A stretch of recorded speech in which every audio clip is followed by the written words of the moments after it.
Here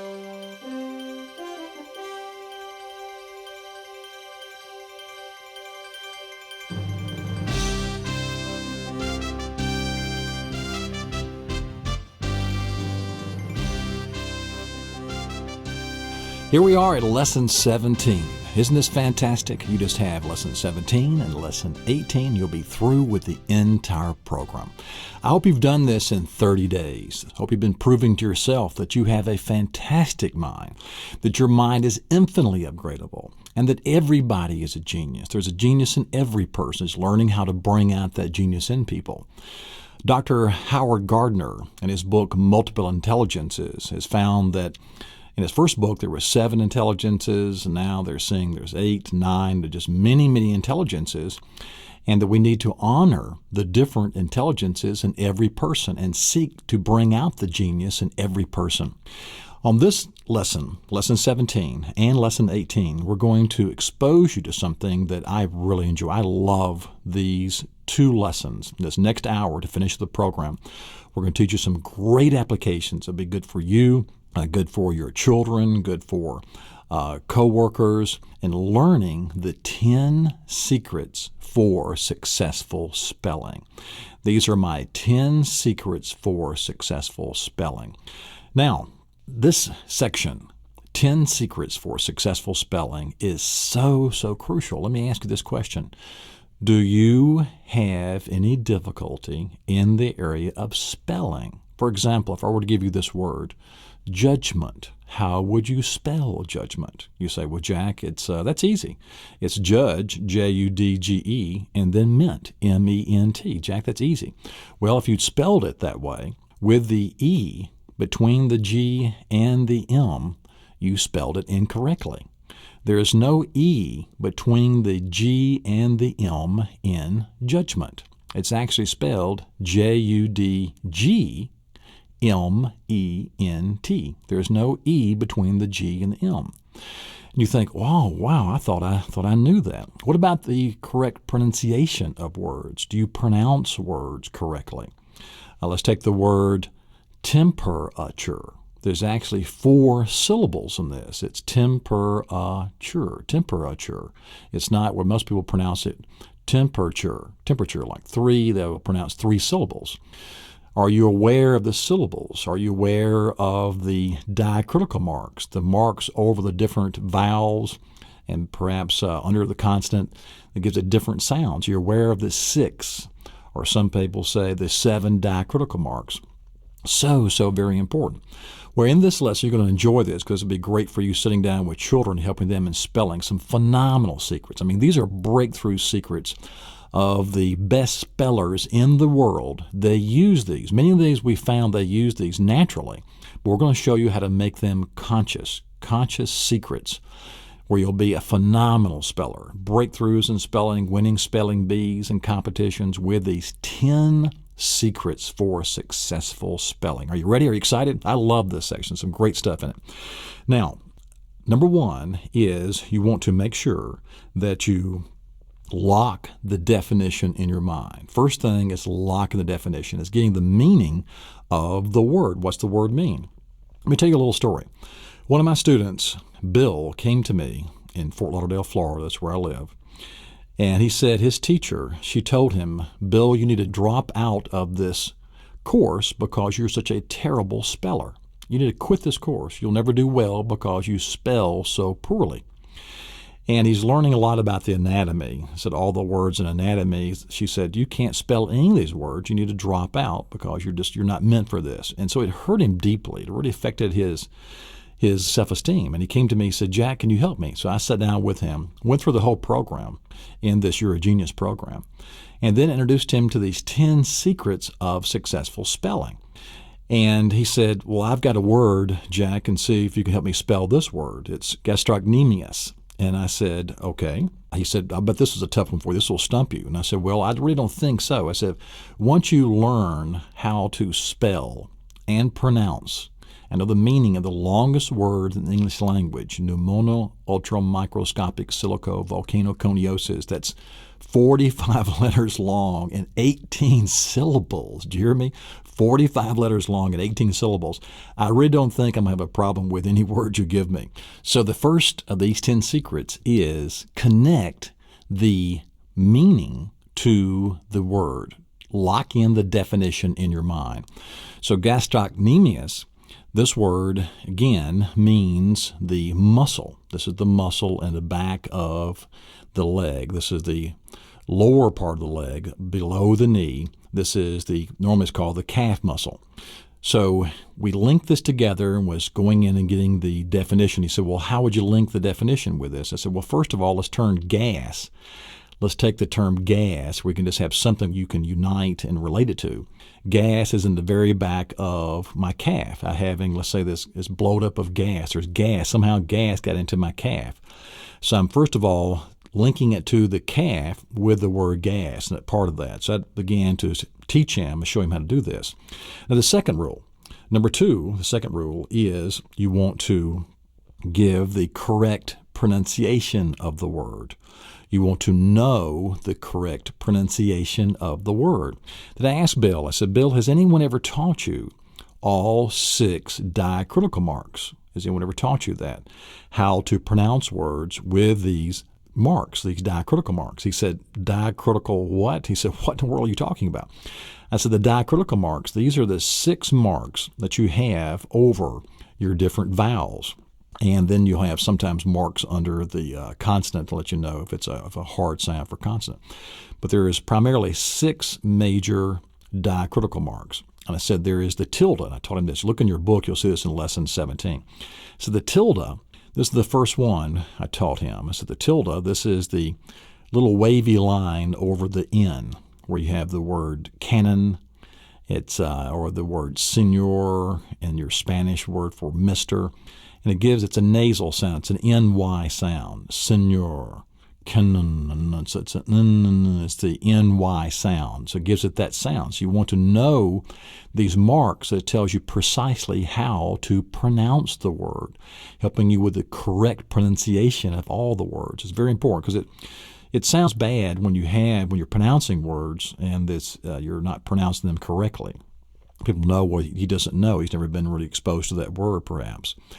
Now, let's go through all 6 of these. You have the tilde, that's the little squiggly line, the wavy line over the N, like in senor or canon. And then we have the circumflex. This is the little pyramid. It's the upside down V, the little pyramid over your vowels. So the circumflex, you will find that in the word care and the word hair. So over the A and of the care and over the A in hair, you'll see the circumflex. So it gives it the sound, care. So it's important to say that. You don't say care, like the long A sound. So you make sure that you have the circumflex over this, and it gives it the care, hair sound. So that's called the what? Circumflex. The next one then is the brev, and it's pronounced, the first one you'll see in a dictionary is the brev. Some have it breve, but it's a brev. It's like B-R-E-V-E, but in the dictionary you'll see it B-R-E-V. So the E actually in brev, it's the little U. It's the U-shaped mark. The diacritical mark is a U-shaped mark over on the brev over the E. So gives it the sound. Brev. So that is the brev. It's a brev sound. So that's the next diacritical mark. Then at the brev, you have the fourth one here. This is the schwa E. You'll find that in the words such as alone. So in alone, if you look at the dictionary, the A in alone, A-L-O-N-E, alone is the upside down E. Sometimes it's called the schwa E. So it's upside down E. So alone. So it's not a-lone. You don't pronounce it. The word A-L-O-N-E is not pronounced alone. It's alone. alone. So how have you been pronouncing it? If you're pronouncing it alone, yes, we're alone. Yeah, we're alone. No, it's not alone. It's alone. So it's a schwa, E, upside down E. Then you have the fifth one is called the macron. And the macron is the horizontal line. You have it actually in the word macron, M-A-C-R-O-N, may. It's the long A sound. May gives it the long A. Macron, macron. Pay, P-A-Y, pay, P-A-Y, long A, be the macron over top of the A. Then hay, H-A-Y, so long A. When I spell things out, people will give me things, I'll spell it out phonetically. Many times I'll use these diacritical marks when I'm taking notes, making sure I have the correct pronunciation. If I'm listening to a word from a different language, I'll use these diacritical marks that'll help me in putting it over the different vowels to pronounce the word properly. Then the last one, after your macron, then you have what is called your diaeresis. Diaeresis, that's the correct pronunciation of the sixth mark, the diacritical mark. Diaeresis, that's your two little dots, and you'll see this over the A in father, father. Also, it's used to take two vowels and to separate them, so you see you're not pronouncing them together like naive. N-A-I-V-E. Then N-A, you'll separate it and put the diaeresis over the A, so you know you don't put the A and the I are not pronounced together. So that's another way that's used, the diaeresis. This is a great aid to helping you in properly pronouncing the words. You want to properly pronounce those words. Now, the third secret for successful spelling is break the word down into its syllables, its proper syllables. Take the word again, gastrochny. It's actually gastrochny, me, us. It's gastrochny, me, us. It's actually 4 syllables. It's not gastrochny, me, us. It isn't 5 syllables. It's actually 4 syllables. Take the word when you're giving your child, you're checking their what. See if they have a fever. So you say you're checking their what?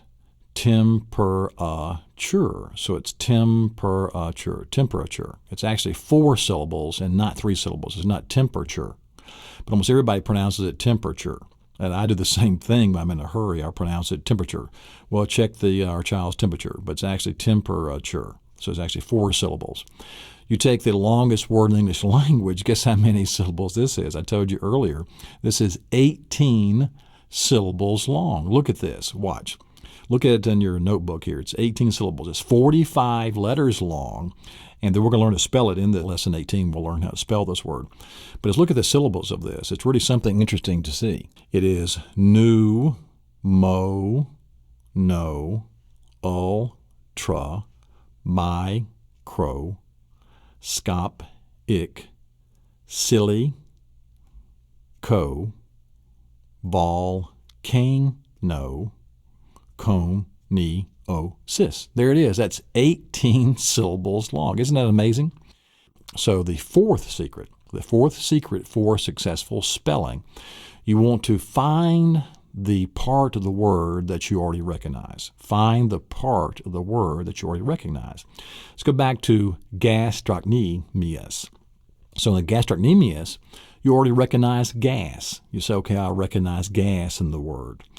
Let's say that your child comes to you and they say, Dad, I got to spell abundance. I just don't know abundance. And you say, okay, are there any words in this? Let's break it down. Is there any words that you already recognize, son? And he says, oh, Dad, yes, bun. I said, okay, very good, bun. What else? I said, dance. Okay, great, dance. And then what's the first word? It's A. I'll say, well, have you ever seen a bun dance, son? Would that be funny? And so he's saying, hey, that's really neat, Dad. A bun dance. I said, give me another word. And so he says, how about the word, Daddy, capacity? I've got this word, and I've got to spell this word, capacity. So look at capacity. And capacity, I said, well, what do you recognize in capacity? I said, okay, I recognize this cap. Okay, great. This C-A-P. C-A-P, cap. Then you have city. C-I-T-Y. Cap, then you have city. And so capacity. So you have cap, a city. Capacity. C-A-P-A-C-I-T-Y. Capacity. So that's how you break it down. So you're trying to really look at those parts you recognize. And then for a small child that comes to you and says, oh, Daddy, let's say the child is in the first grade, they're learning how to spell together. Together is so hard. Look how long this word is. I said, okay, that's right, it's a long word. But what are the parts you already know? Do you know two? Well, yes, Daddy, I'm in the first grade. Sure, I know two, T-O. Okay, do you know get? Do you know get? So get, so G-E-T, get. And they say, well, of course, Daddy, get, that's G-E-T, I know get. That's okay. Do you know her? Her, oh, yes, her. Okay, her. All right, so you know to get her. It says bring it together. And you see how easy it is if you start looking at the parts you already recognize. Very, very important with this. So that is what? Rule number 4. Let's give you some more in this. Let's take the word grammar. What do you recognize in grammar? You say, well, okay, Daddy, the child is looking at and said, gram. I know gram, G like my grandmother, G-R-A-M. Okay. Now, what else? Mar. I could think of, what could you think of? Mars. Okay, great. So how does this help me in spelling grammar, though, Dad? I don't know if I'm stuck on this. I don't know if it's E-R or M-R. I just have a hard time with this, Daddy. I said, well, think of your gramps. And let's say that she's from Mars. And so her grammar is not that good in English. It's poor grammar because she's from Mars and she doesn't know how to speak the English language very well. She's just visiting our planet, okay? So think of gram, then you have she's from Mars, and you think, I already know Mar, know gram, and put together a little story for you. So it works beautifully like that. So grammar. What are the parts that I recognize? What about attendance? Your child brings the word attendance. You're thinking attendance. Okay, now what can I do with attendance? So look at the word. What do you recognize in the word? Look in our book here. You see in this lesson, in lesson 17, you see these different words. So attendance. So at, A-T, we have then 10, T-E-N, and then is it dence, D-E-N-C-E, or is it dance? No, it's dance. So you recognize the word dance. So you're going to this dance, and they're going to take the attendance right at 10 o'clock before everyone leaves. They're going to take the attendance right at 10 o'clock. So at 10, at 10, they're going to take this attendance at the dance. So at 10 dance. See how I'm doing that? So first of all, your number 4, your successful secret number 4 for spelling is to look at the word and what part of it do you already recognize and pull those out. So that's going to help you to begin with. Now, number 5. This is the 5th secret for successful spelling. Here in the studio, Constantine and I will laugh back and forth because many times I'll just blow it on the pronunciation, especially for me being from Tennessee. There's tons of things that I blow, so I need this program more than anyone else does. I'll mess up and I'll say, I don't want to pronounce the words even right at all. So I need this program more than anyone does. Now, the 5th secret for successful spelling. This is you want to focus on the parts of the words that are difficult, the most difficult for you. So focus on the most difficult parts of the word. For example, let's say that you're studying and you look at this word judgment, as I told you. Judgment. Let's say that it's giving you problems. And I see this in newsprint and books. It's a big stickler. In our company many years ago, about 7 years ago, when Dan Phillips came with us, and he would give things to me, I said, Dan, there's no E between G and M. And I know I drove him insane with that. He's going, okay, Jack, there's no E. So I know now this is locked into his mind for the rest of his life. We'll go through several of these now and show you what you can do to them. Some great secrets in number 5. What you can do to the words, those parts that are so difficult for you. So, judgment is spelled J-U-D-G-M-E-N-T. So there's no E between the G and the M. It's not spelled J-U-D-G-E, which you would think would be spelled that way. You're thinking of judge, so that's judge. You have a judge. And so that has to be spelled Judge. And it is, but when you put judgment, put it all together, you drop the E between the G and the M in judgment. You say, Jack, what would you do with this? Here are some techniques that work beautifully with you, for your child, to do these things. Take the G and the M and capitalize it. Take the G and the M and capitalize it to make it huge, make it really big. Now you're seeing GM. So then you have to give meaning to this. GM is going to stand for you, General Motors. So you have GM. GM stands for General Motors. And so there's no E between GM for the letters for that corporation, GM. There's no E in that. It's just GM. So you think, Jack, what can I do with that? Well, you want to give meaning to that. So you have GM, that's the company, and you think that the corporation has to make good judgment calls. And all this car manufacturing organization company, in order to make good cars, they have to have good judgment, so proper judgment. So you think of the judgment, when you think of GM in between, and you'll never have a problem with that again the rest of your life, especially if you write it out. So do things to it. Let's have a couple more of these. Let's take stationery. Have you ever had a problem with stationery? Is it stationery that you're writing on, or for something is fixed in one position, it does not move? It is stationary. Well, no, we want this to be stationary, which means we don't want it to move. We want it to be locked down this one spot. We don't want it to be rolling around the kitchen. We want it to be right here in this one spot. So is that station? We know station, the part we recognize, STATION. But if it doesn't move, is it ERY? STATIONERY or ARY. So, Jack, what in the world can you do with this? How can you give us a mnemonic device, a memory aid that's going to lock it in our minds so we will not have a problem with it? Let's take station. I'm going to take the word station that I recognize. Let's go back into the 1800s. Let's say we're going to take a letter. We're going to mail the letter, and it's going to be on this stationery. So how do you spell this properly? We're going to take this letter. We're going to go to the station, and we're perhaps picking up letters to the station. Maybe they're coming in by horses or something, or by the railroad. That's how you're picking the stationery up, the letters up. So I see STATION, station, ERERY. So I'm taking letter, LETTER, the letters, ERY.